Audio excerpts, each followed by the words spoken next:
We are gathered here to fill you with fear and give you a treat for your ears as we invade your mind with our scary rhymes and some tales that can be gory. As you bear witness and sit here and listen to our poetic horror stories.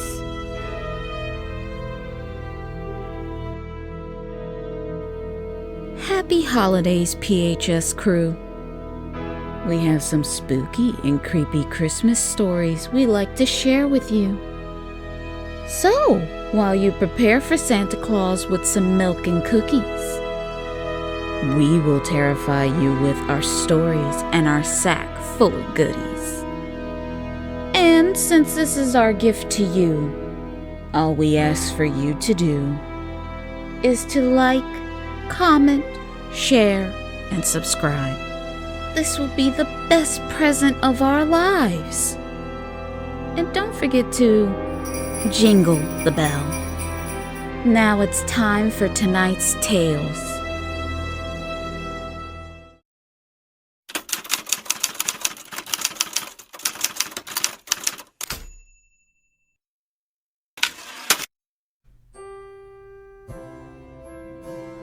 This year, I thought I would go out and buy a real Christmas tree. A tall, full tree to decorate, just me and my family. So I packed my family into the car, and we were on our way to the Christmas tree farm. When we arrived, there were trees as far as the eye could see. In fact, there were so many to choose from, it was intimidating. Till I laid my eyes on the perfect tree. I just knew this was the tree, and my family agreed. So we packed and tied the tree into the roof of my car. I was happy that we didn't have to drive very far. Me and my wife unpacked the tree and placed it in front of our living room window in its tree stand. But as I was holding the tree up, something took a bite out of my hand. I screamed out, "Fuck, something just bit me! I think there was an animal living inside of our tree." My wife told me to go upstairs to attend to my injury, while she searches through the foliage of the Christmas tree. So I cleaned and bandaged up my bloody hand. I came back downstairs and asked my wife, what did she find in her scan? But she said there was nothing she could find. Everything with the tree seemed to be all right. She said, Maybe you cut your hand on one of the tree branches, or the tree foliage got you, and it was just some really bad scratches. I told her, no, I know something took a bite out of me. There was something alive in that tree, and it had teeth. Well, my wife said, there is nothing there now. I checked the tree from top to bottom, and nothing was found. Later that night, we started to decorate the tree. And as I was stringing the lights, I could have sworn I saw eyes staring back at me. I told my family to move away from the tree fast. I didn't want whatever it was to harm one of them if it decided to attack. My wife asked, What is wrong? I told her I saw a pair of yellow eyes looking at me, something that didn't belong. My wife said, Maybe it was the Christmas lights reflecting from the window. We were decorating at night. I said, maybe you're right. But later in the early morning hours, we heard a loud crash. It woke us up. We were startled. I jumped out of bed and went downstairs. I was there in a flash. The Christmas tree had fallen. Our decorations were smashed. My wife looked at me puzzled. She just couldn't understand. She said, I thought the tree was secure. I'm not sure what happened and how the tree ended up on the floor. But later that day, we decorated the tree again. We made sure the tree was good and it didn't fall from its stand. For a while, things were all right. Well, until Christmas Eve night. The kids were in bed sleeping waiting for Christmas Day. While me and my wife were placing presents under the Christmas tree, we couldn't wait to see the excitement on their face. When suddenly the tree grabbed me! My wife was taken by surprise that the tree was alive. The tree was trying to devour me whole. It had a good hold on me and wouldn't let me go. My wife was trying her best to free me from the tree, but she wasn't sure what to do and how to help me. I told her to run to get the shears. She nodded at me and she wiped away her tears. When she came back, I was waist deep in the tree's mouth. I'm glad my wife didn't take time to think. She just started cutting to get me out. The tree started screaming in pain because my wife was cutting all the branches till nothing remained. The tree releases me and I was finally free. The tree was dying in front of our eyes. It was wilting and shriveling up and becoming petrified. This was my first and last time buying a real Christmas tree. From now on, it's only the plastic fake trees for me.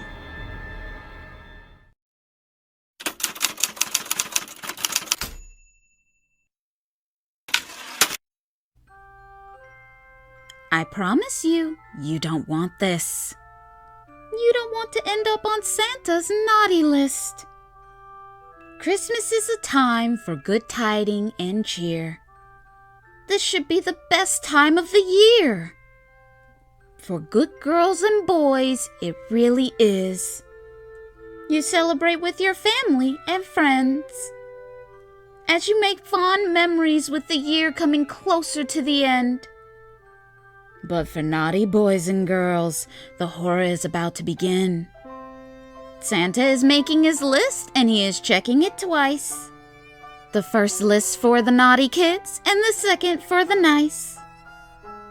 Santa is most of the time a jolly and sweet, rosy-cheeked, kind-hearted man that likes to give and help. Where everything is wonderful and he is nice to his reindeers and his elves. But Santa has another side, a dark side that he can't hide at Christmas time. All year long he is watching to see if you are good or bad. And if you are listening to your mom and dad. He sees if you are doing well in school, coming home and doing all your chores. Believe me, Santa is really keeping score. He knows when you're up past your bedtime and not in bed asleep. He knows of your past and all your misdeeds. He will still bring all the good boys and girls their presents and toys. But those on his shit list, he will come for you the night before. He will come to your room in the dead of night and take you out of your bed and throw you in his sack and tie it up tight. That night, he will make his way around the world, taking kids from their homes, every naughty boy and girl. But he won't take you to the North Pole, to that beautiful, bright, colorful, white, snowy winter wonderland. No! Where you're going is dim, dark, dirty, and hot, where you will be making toys by hand. You will never see your family and friends again. This will be your new home. With all the other naughty kids with nothing to play with but a piece of coal. Oh, I know what you're thinking. My family will be searching for me. They will wake up and see me gone and call the police. But you see, Santa will wipe your family's memories clear of you. Like you never were. This is sad, but it's the truth. So please, for heaven's sake, don't end up on Santa's naughty list. Or you will be erased and forgotten like you never exist. Sorry to interrupt this program, but we have some announcements. Please like and comment. This will help our channel grow and let us know you like the program. And if you're new, please subscribe and become a part of the PHS crew. Thank you. Now back to the video.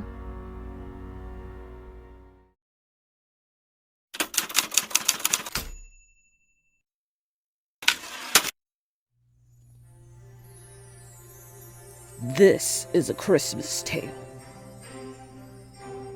that comes straight from hell. This happened on Christmas Eve. I would not have believed if it didn't happen to me. I was at home watching my favorite TV show when I heard a knock on my door. I wasn't expecting anyone to come by, so this took me a little by surprise. I got up out of my chair. I looked through my peephole to see who was there, but there was no one around. No one to be seen nor found. But I still opened my door. And in the hallway, there was a gift left on the floor. It had a gift tag addressed to me. It didn't say who it was from, so I brought the gift in and placed it under my tree. Then I turned off my TV and went in my bedroom to go to sleep. But I woke up in the middle of the night and really had to pee. I was on my way back to bed when I heard a sound coming from my living room, or maybe it was just in my head. So I went to investigate and to see if someone broke into my place. There was nothing around that was found, but I could still hear a strange sound. When I got close to my Christmas tree, I noticed the sound was coming from the gift. This had piqued my curiosity. Suddenly, the gift started moving about. The gift popped open and a bright light shot out. The light floated up like a balloon. It was moving about my living room. Then the light stopped moving in midair. I was shocked and startled, so all I could do was stare. The light had this pulsating, warming glow. It felt like it was trying to communicate, to tell me something I should know. The light was blinking slow, then fast. But next thing I knew, I was in the past. I was still in my home. But it didn't feel right. It felt completely wrong. I looked around and I could see myself on my couch, watching TV, looking like a slouch. It felt like I was having an outer body experience. But then I noticed a stranger, someone mysterious. He was looking at me from my bedroom door. I didn't know where he came from. I had never seen him before. It looked like he had a sharp object in his hand. He had malice in his eyes and an insidious plan. But suddenly, he just disappeared back into the darkness in my bedroom. Where he went to? I had no clue. The light flowed into my bedroom and into my closet to show me where the stranger hid. He opened a panel in my wall and he slid right in. He was living in a crawl space in my walls. The space was pretty small. I couldn't lie, I was terrified. The light brought me back to my living room in the present time. I grabbed my car keys and cell phone and ran out of my home into the snow. I called 911, not sure if what was shown to me was true. And when the police showed up, if no one was there, I don't know what I would do. But I called the police anyway, and the man was there in my crawl space. They took him out in handcuffs. He was pissed off and he started to cuss. He stopped and looked at me. He started to laugh. Then he said, You're lucky because tonight I was going to make you bleed. I should have killed you 2 days ago, but for some reason I just couldn't. Why? I just don't know. But I've been living in your walls for a month or so. All this time I planned while you were asleep. I would slit your throat. I'm not sure who left that gift for me, but I'm glad they did, because I would have been murdered in my sleep.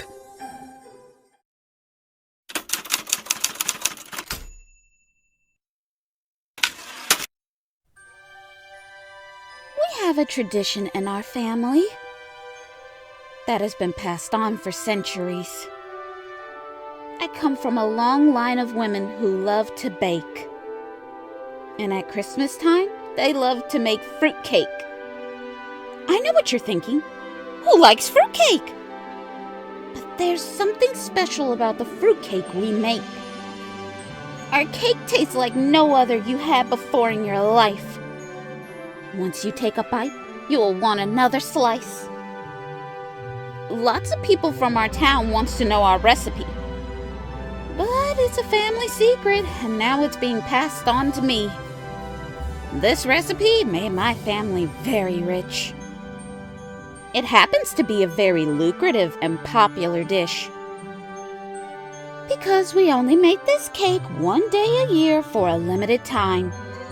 Only at Christmas, so we may have people that will stand in line. People come from near and far. They even get into fist fights for our cake. It's really bizarre. One day, I got a call from a very big baking company. They offered me a lot of money for our recipe.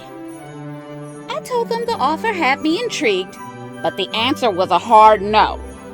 This recipe had been in my family for centuries, and my ancestor would be very upset with me. Why would your ancestor have anything to say about what you do? They are long gone and dead. Don't let this offer pass you by. Don't be a fool.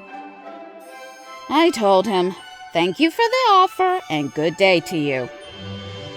I thought this was over and my dealings with them were through. But I was wrong. I didn't know what lengths they would go to and what they would do. I was on my way home early on Christmas Eve.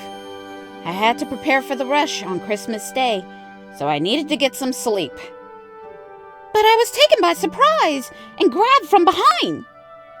And a sack was thrown over my head. I was blinded. All I heard, You should have taken the money for the recipe. We don't like to make this easy. The boss doesn't like it when others make it hard to compete. Our orders are to take you far away. Don't breathe deep. We're gonna tie you up and attach concrete to your feet. When you're gone because you've drowned, then our problem will be solved. You, your fruitcake recipe, and shop will no longer be around. but before the thugs dragged me into their car, next thing I knew, they were gone.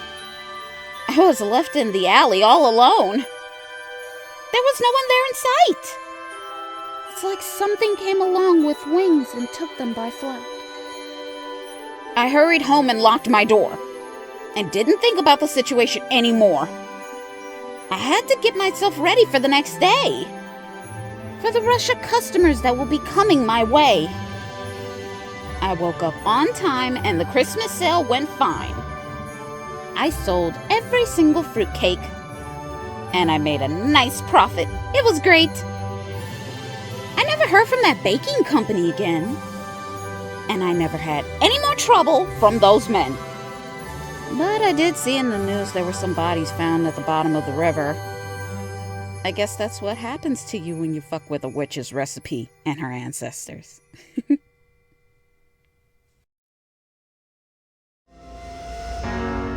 Now our tales are silent for the night.